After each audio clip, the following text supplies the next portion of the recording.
Hello बच्चों। जी मैं 2025 23 जनवरी Indian shift का पेपर है। इसमें देखो क्या पूछ रहा है। ये दो स्टेटमेंट दिए हुए हैं। पहला स्टेटमेंट क्या है कि किसी भी एक गिवन शेल के लिए total number of allowed orbitals given होते हैं किससे, एन स्क्वायर से। तो ये दूसरा स्टेटमेंट क्या है, for any sub shell the spatial orientation of orbital is given by minus L plus L including zero. ये क्वांटम नंबर से रिलेटेड है। ये आपने एटॉमिक स्ट्रक्चर में पढ़ा हुआ है। थोड़ा मैं बेसिक यहाँ पे बता के इसको करता हूँ। देखो बोल रहा है कि अगर मुझे किसी शेल में नंबर ऑफ ऑर्बिटल बताने हैं तो कैसे करेंगे। तो आप पहले शेल से शुरू करो। तो शेल, फर्स्ट शेल होती है के, और उसके लिए एन की वैल्यू होती है वन। और अगर इसमें मैं वन का स्क्वायर करूँ तो मेरे पास आंसर आएगा वन। यानी फर्स्ट शेल में एक ही ऑर्बिटल होता है, सिंगल ऑर्बिटल। तो यहाँ तक सही है। चलो सेकंड के लिए बात करते हैं। अगली शेल आती है के एल, एल शेल। इसके लिए एन इज इक्वल टू होता है टू। अगर इसमें मैं टू का स्क्वायर कर दूं तो यहाँ आंसर आता है फोर। तो टोटल ऑर्बिटल हमारे पास फोर है। तो फोर ऑर्बिटल कैसे होते हैं, फोर होते हैं एक ऑर्बिटल एस और तीन ऑर्बिटल पी के। मतलब आप चाहो तो यहाँ पे एटम की स्ट्रक्चर ड्रॉ करके देख लो। ये सेंटर में होता है न्यूक्लियस, ये फर्स्ट शेल होता है, ये सेकंड शेल होता है। तो अगर फर्स्ट शेल में इलेक्ट्रॉन कितने आते हैं उससे भी आप करते हो तो भी आपको समझ आ जाता है। इलेक्ट्रॉन निकालने के लिए आता है टू एन स्क्वायर का फॉर्मूला लगता है। अब पॉइंट ये है कि ये एन की वैल्यू कहाँ से लाते हैं। तो अगर आप फर्स्ट सेल की बात करोगे तो एन की वैल्यू वन है। अब वन इंटू टू, वन का स्क्वायर वन ही होता है, इंटू टू करेंगे तो टू ही आएगा। मतलब फर्स्ट सेल में टू इलेक्ट्रॉन आ रहे हैं। तो टू इलेक्ट्रॉन कितने ऑर्बिटल में आते हैं, एक ऑर्बिटल में। तो फर्स्ट सेल में एक ही ऑर्बिटल है। सेकेंड सेल में चार ऑर्बिटल है, तो चार में से अच्छा, इनको चाहो तो ऐसे भी लिख सकते हैं। इस वाले को लिखेंगे वन एस, तो इस वाले को लिखेंगे टू एस और टू पी। तो टोटल चार ऑर्बिटल, पी में थ्री ऑर्बिटल्स होते हैं, राइट। ऐसे ही नेक्स्ट के लिए कर लेते हैं के एल एम। तो अगर हम एम की बात करें तो इसके लिए एन की वैल्यू होगी थ्री। ये एन क्या है, ये प्रिंसिपल क्वांटम नंबर होती है। ये प्रिंसिपल क्वांटम नंबर की हेल्प से हम शेल की नंबर डिसाइड करते हैं। अब बताओ थ्री का स्क्वायर कितना हुआ, नाइन। तो नाइन कैसे, नाइन के लिए फिर क्या लिखेंगे बोलो। अब जैसे ये वाली भी हमारी थर्ड शेल आ गई ना, तो इसके लिए आप लिखोगे तो क्या लिखोगे, थ्री एस और थ्री पी, और आता है क्या, वन। या फिर यहाँ से शुरू करेंगे हम। इसके पहले एक काम करो, स्टार्टिंग से करके देख सकते हैं। टोटल नाइन ऑर्बिटल आ रहे हैं इसमें। तो नाइन ऑर्बिटल कैसे होंगे, पहले वन से चलो।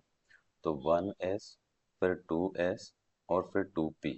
तो कितना हो गया बोलो, यहाँ हो गया नहीं, फिर वन एस से नहीं शुरू करके, क्योंकि शेल ही थर्ड है।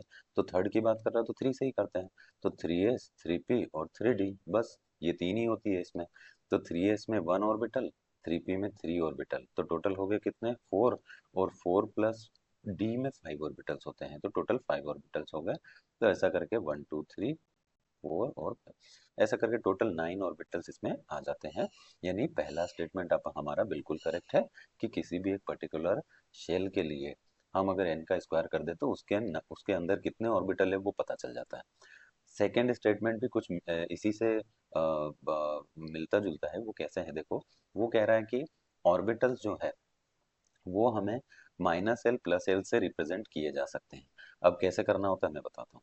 अगर आपको बोला गया है कि एन जो है, एन की वैल्यू वन है, तो फिर एल कितना होगा उसके लिए, जीरो।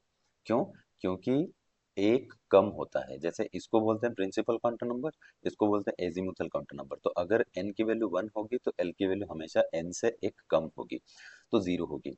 अब हम अगर एम की वैल्यू देखें तो एक और आती है मैग्नेटिक क्वांटम नंबर। अब आप यहाँ ये समझ सकते हैं कि ये सबसे बड़ी क्वांटम नंबर है, उससे अंदर ये आता है और उसके अंदर ये आता है।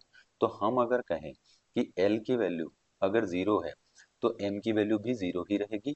बट एल की वैल्यू अगर वन है तो फिर एम की वैल्यू जो है वो माइनस वन, जीरो और प्लस वन तक जा सकती है। अब ये कैसे करेंगे, यहाँ से देखो देखो, आपको मैं बताता हूँ कि अगर एन वन है तो एल रहेगा जीरो।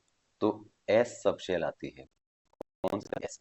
अगर एन टू रहेगा तो एल रहेगा जीरो कोमा वन। तो कौन कौन सी सब शेल आती है, एस कोमा पी। अब समझना, अगर मैं एस का ऑर्बिटल बनाऊंगा तो एस में एक ही ऑर्बिटल होता है, और पी के ऑर्बिटल बनाऊंगा तो उसमें तीन ऑर्बिटल होते हैं। अब ऑर्बिटल के नंबर को रिप्रेजेंट करने के लिए हम लाते हैं तीसरी क्वांटम नंबर जिसको बोलते हैं मैग्नेटिक क्वांटम। तो वो एस के लिए जीरो होती है, पी के लिए -1, 0 और +1, ऐसा करके तीनों ऑर्बिटल के लिए उसकी वैल्यू अलग अलग होती है। यानी अगर अब मैं डी बना दूं तो यहाँ पे मैंने लिख दिया n इज इक्वल टू 3, तो l की वैल्यू हमारी क्या हो सकती है बोलो, 0, 1 और 2। तो 0 में कितने ऑर्बिटल होता है, एक। p में कितने ऑर्बिटल, मतलब 3, ये 1 है तो p होगा, और 2 है तो d ऑर्बिटल आ जाए, d सबशेल आएगी। अब d सबशेल में कितने ऑर्बिटल होंगे, 5। तो m की जो वैल्यू है ना, वो देखो सेंटर में रहेगी 1, 2, 3, 4 एंड 5। वो देखो सेंटर में रहेगी 0, और इधर जाएंगे तो प्लस, और इधर जाएंगे तो माइनस। तो ऐसा करके हम कह सकते हैं कि जो m की वैल्यू है मैग्नेटिक क्वांटम नंबर की, वो l के -l से 0 और +l तक जा सकती है। ये उसका स्टेटमेंट है, और ये दोनों ही स्टेटमेंट करेक्ट है। अंडरस्टूड? तो इसका आंसर आप ढूंढ लो। Both statement 1 and 2 are true. Thank you.